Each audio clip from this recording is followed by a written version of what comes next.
What is that one most important thing in all your lives at this point of time?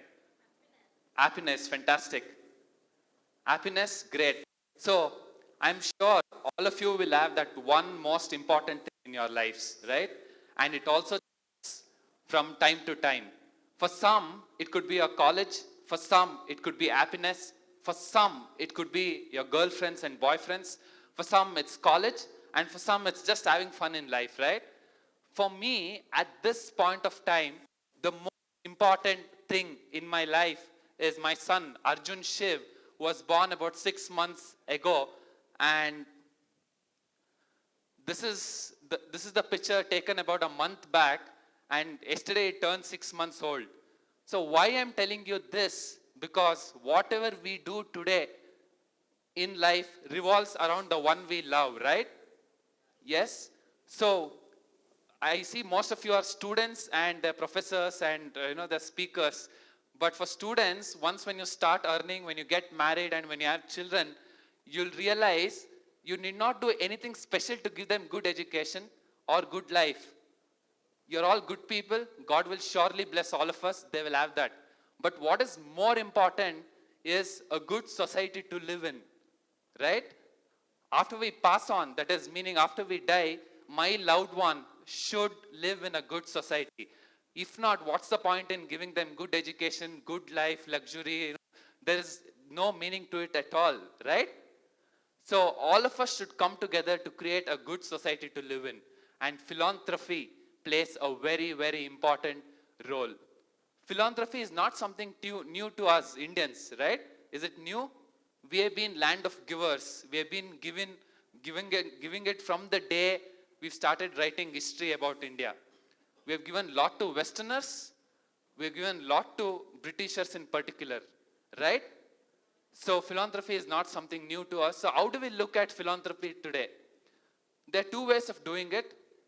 One is checkbook charity, a very convenient way of doing it. You just give money to an organization or to your cause. It's a very convenient way of doing it. You earn in excess, you give it. That's it. As simple as it is. You'll definitely have the sense of satisfaction of doing something great towards a society or towards a cause. The second important thing, or the second type, is to be a part of the organization or to start something on your own. And I choose the later part. So what is the plus and the minuses? The plus, you're known as a good guy. You get invited to all events, programs, which your beneficiary camps does. Like my organization is working in education, so I get invited to all the schools and education related programs. And I also get invited to TED Talks like this. Exciting, right? Yes. But friends, let's not be happy about it because there's a list of flip side to it. After a certain point of time, you realize you don't have funds to execute projects. You don't have funds to pay salary. There's a lot of responsibility on your shoulders to continue doing the same thing and raising standards. Yes, after a certain point of time, you also realize you spend about 60-70% of your time in just doing record maintaining, reporting, accounting, instead of going on floor and working. So that's something which is always hurting me now also. So why Kalisu? Why this challenge? Why something so different, so difficult, day by day, year on year? In the year 2013, I was working as a visiting faculty in one of the colleges in Mysore. Along with group of students, I visited a government schools. I visited one of the government school in Mysore city. ಎಷ್ಟು ಜನ ಎಲ್ಲರೂ ಮೈಸೂರಿನವರು? Yes, ಎಷ್ಟು ಜನ ಎಲ್ಲ Indians? Fantastic, thanks. I'm always proud to be an Indian first, then Mysorean next, yeah, because India is, we should all stay united. So anyways, coming back, my journey started from Mysore. So we visited one of the schools one of the school, that is a government school. I realized a 5th standard student did not know the difference between capital letter alphabet, English alphabet, and small letter alphabet. I was amazed. I was a visiting faculty in a college teaching something else, and here a 5th standard child, and I'm talking of an high-end area of Mysore city. I was stunned. I also realized they did not know how to write their name in English. So I was always following Dr. APJ Abdul Kalam Vision 2020. I believe that we will go there, we will be a developed nation soon. And 2013, I was talking of 7 years, I said, I think we are kidding ourselves. It's impossible, it's not possible. Then I also realized, I understood that the problem was enormous. Lack of quality curriculum, infrastructure quality, assessment quality, teaching quality, everything added to this problem.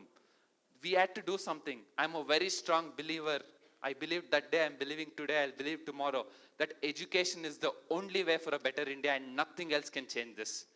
So I had to do something, we had to do something, and we cannot leave it to the government alone because the problem is so huge. We had to join hands with government schools. Guys, today also about 52% of the Indian population studies in government school according to 2012 HRD report. So 52%, so we had to start somewhere. So we started with government schools.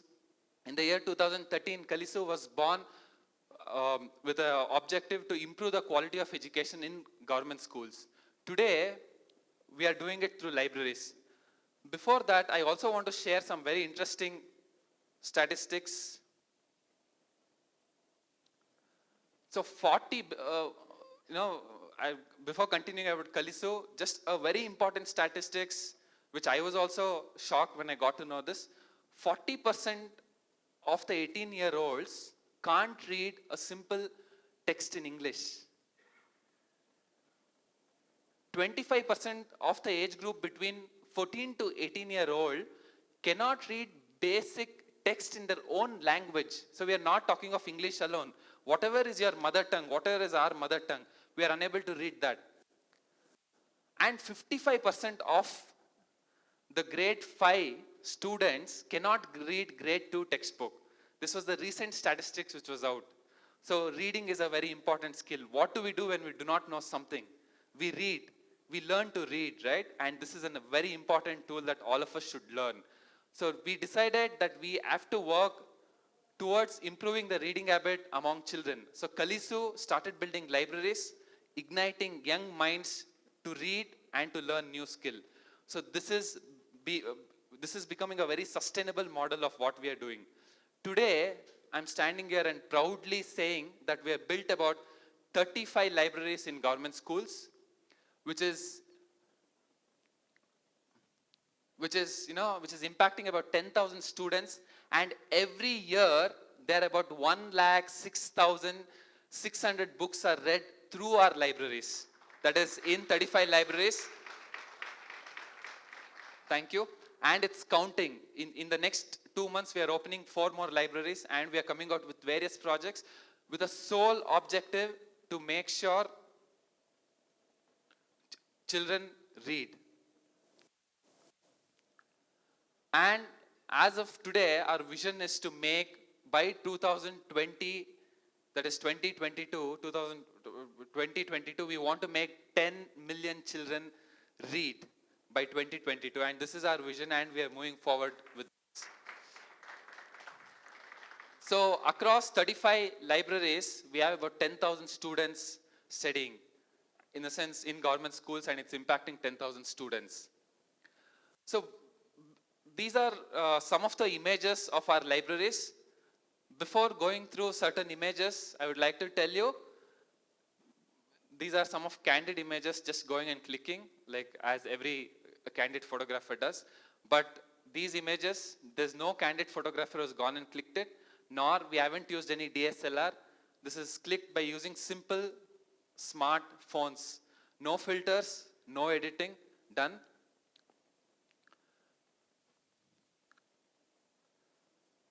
So these are some of the libraries in Mysore. So this is why we do this. We create infrastructure, we create environment, making sure children read. It's like giving Virat Kohli or Sachin Tendulkar, if somebody had given them cricket kit without giving them field, would they have been performing for the country like this? No. So the basic mistake we all do is, all of us are sitting at fantastic speakers, stage. It's so nice to be here, chairs. So we are all comfortable. Similarly, a library, why children are losing out, the habit of reading because they do not have the space to read. So this space we are creating, it's a very scientifically designed space.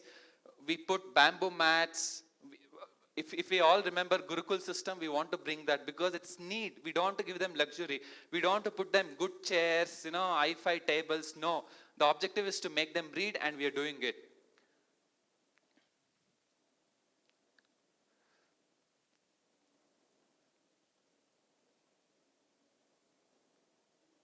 So this is not all. After building libraries, we are a team, volunteers, interns, fellows, full-timers, visit library, we conduct reading sessions, storytelling sessions, group activities, competitions, and we conduct about 100 sessions per year per school, making sure they get hooked on to books.